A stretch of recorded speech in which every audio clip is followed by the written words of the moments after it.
ये कि फौरी तौर पे वो इसका जवाब देंगे तो ये जंग बढ़ के बहुत पूरे खत्ते को अपने उन्होंने 10 हुसीस को मार दिया है और 4 में से उनकी जो 3 स्मॉल बोट्स थीं उनको डुबो दिया है और तबाह बर्बाद कर दिया है, जिनमें से एक कश्ती भागने में कामयाब रही।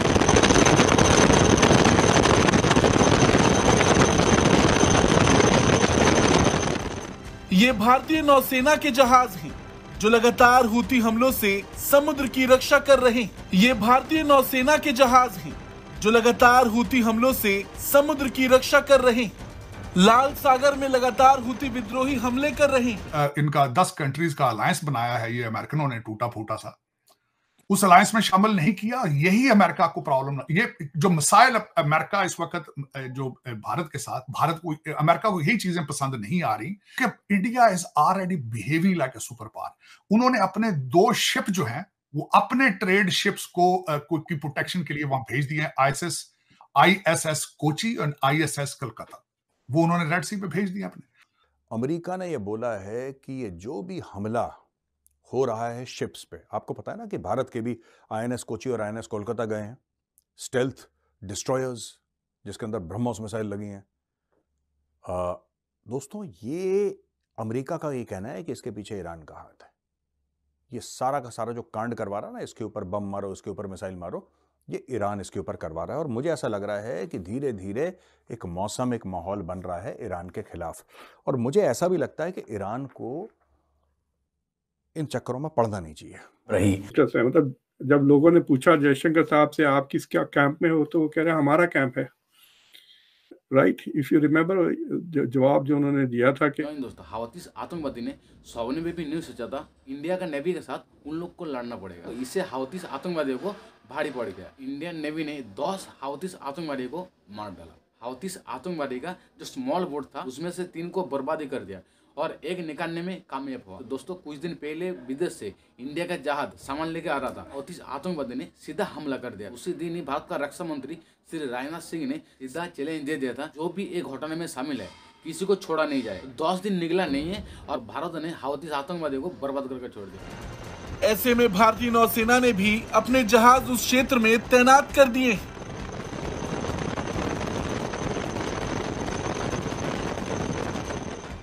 हाल के दिनों में और इन सब बवाल के बीच नौसेना ने खुद ये वीडियो जारी किया।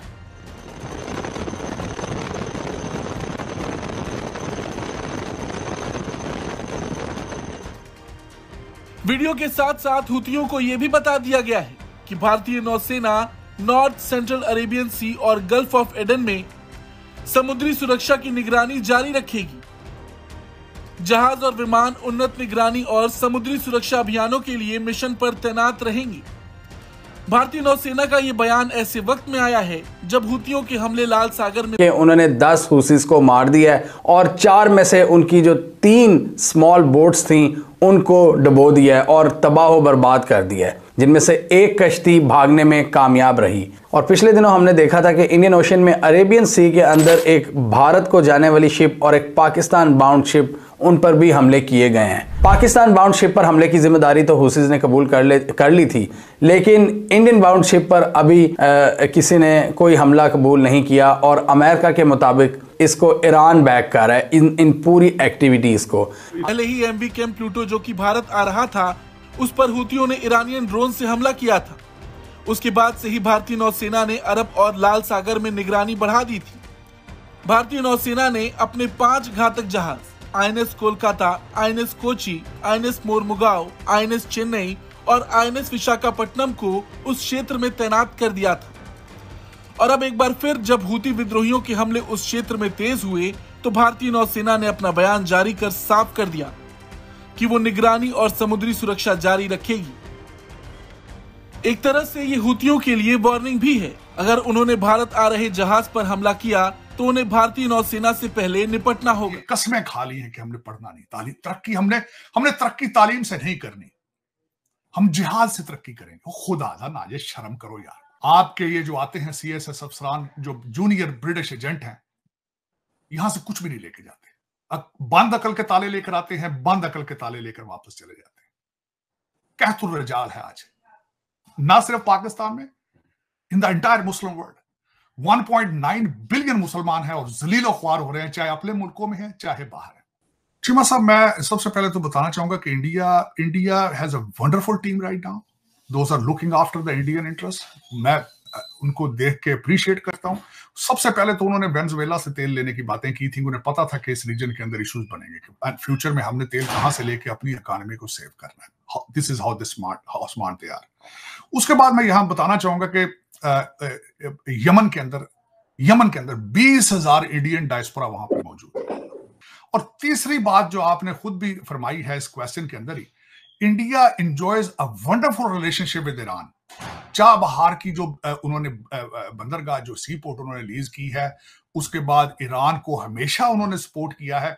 मेरी नजर में अगर देखा जाए, मैं ईरान की स्टेटमेंट मैंने बिल्कुल पढ़ी है कि ईरान अपने उस आसपास पे अपने मसल फ्लेक्स कर रहा है, क्योंकि उन्होंने देख लिया है कि अमेरिका हुतियों से डर गया है।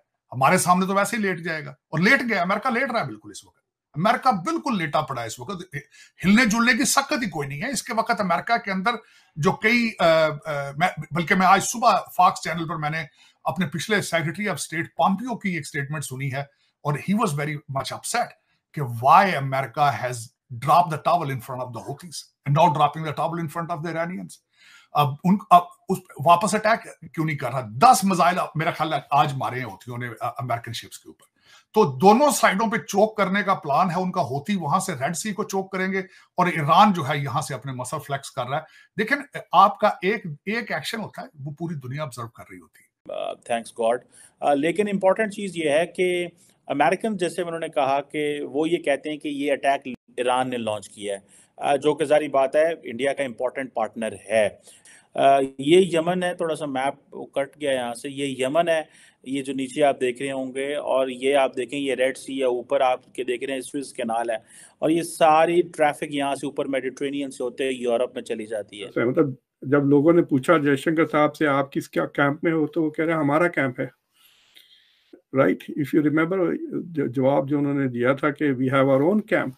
सो अगर if a country has aspirations to have its own camp, तो फिर आपके कैंप में कैसा आएगा? राइट, सो those issues तो थे वो इंडिया के स्ट्रेटेजिक ऑटोनॉमी को लेकर, टू व्हाट एक्सटेंट क्वाड को भी India has refused to see as a military partnership. मैं वो सी राजा, क्या नाम है वो जो इंडिया के थिंकर है, राजा मोहन साहब, तो वो कह रहे थे, मैं अभी उनका एक शो देख रहा था, उसमें कह रहे थे कि पहले India was hesitant to get into formal alliances. अब जब वो इंडिया कमजोर थी, लेकिन अब वो मजबूत हो गई है, feels it is strong, so it doesn't feel the need for a formal alliance. तो इस बात के लेके पूरा दुनिया में चर्चा है। पाकिस्तान मीडिया का एक कहना है भारत पहले बहुत कमजोर था, भारत अभी इतना स्ट्रांग हो गया, अमेरिका, चीन, रशिया का जैसा हो गया, तो उन लोग का साथ टक्करना बहुत मुश्किल होगा। और हाउदी आतंकवादियों को पता भी चल गया कि इंडिया का नेवी क्या कर सकता है। तो भारत का रक्षा मंत्री सीधा बोल दिया था, जो भी ये घटना में शामिल है, जो भी हमारा जहाज पे अटैक किया, साले किसी को छोड़ा नहीं जाएगा, चाहे समुद्र का पताल भी से निकल के लाएगा और सीधा खत्म करेगा। तो दोस्तों वही हुआ। तो दोस्तों वीडियो ही खत्म कर दो। वीडियो अच्छा लगा लाइक कमेंट शेयर और सब्सक्राइब कर दीजिए। मिलते हैं नेक्स्ट वीडियो।